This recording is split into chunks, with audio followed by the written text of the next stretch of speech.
So I spent a lot of time studying diversity, and so what we've learned is generationally, our generation, Gen Xers, we're oftentimes sandwiched between raising children and also caring for our parents. That's why they call us the sandwich generation. What's your baddest point? And something that you and I share is that we both live with, or our parents live with us. You know, we care for them, and so,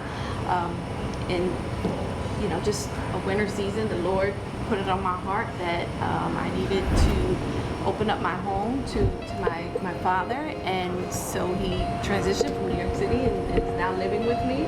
And I know we've shared that that's been a tremendous transition, a lot of great things, but a lot of adjusting as well. Yeah. My father became very ill, and it really was a matter of life or death. Yeah. And so leave him in New York, and who knows how that would have ended up. And Lord said, no, he's got to come with you. And so for me, I had to really, really frame it differently, and say this is an opportunity to honor my father at this season in his life. And even when it gets difficult, I say to myself, it is a privilege to be able to live with him and spend this time at this season in his life, but that does not negate the fact that it is hard. I know I am the first lady of my home, as you are the first lady of yours, and there's routines and they get interrupted, and it is tough, but I think like with all things, we have to have courageous conversations about how we're going to do this. You have a whole interesting dynamic I didn't even think about. You have children, you have teenage children, you have an adult child and a husband, right? Yes. And it's just me. So those are different types of conversations, but I think it's important to have them. But for me, I have to be very, very prayerful about the timing and the words. But the time, spending time, because they want your time. Yes. And all when the you time. have an exceptionally busy life. Yes, and it's not a bad thing, right? No. But it's just learning to carve out that time for them. I think also what's very important too is to create boundaries, right? So, what does that look like? I can give you attention, or I don't want to say attention, but we can spend this time on this day at this time. There's just certain topics we're just not gonna, go to together.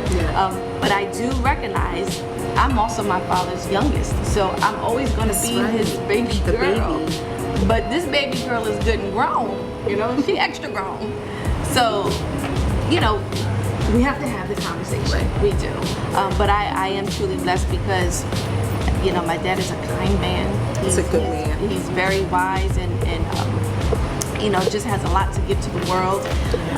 And so I'm grateful for that. But I have to constantly say to myself, frame what's good, frame what's right, and that this is an opportunity to honor your father, to honor your parents.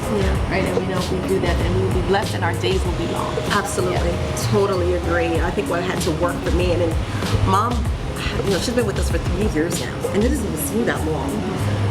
At first, it was definitely a transition for me personally, but I had to learn to take time out and slow down a little bit.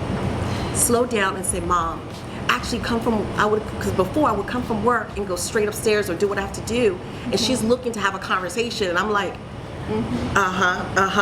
Now I actually take off my work clothes, go to her bedroom, and I sit and I talk to her.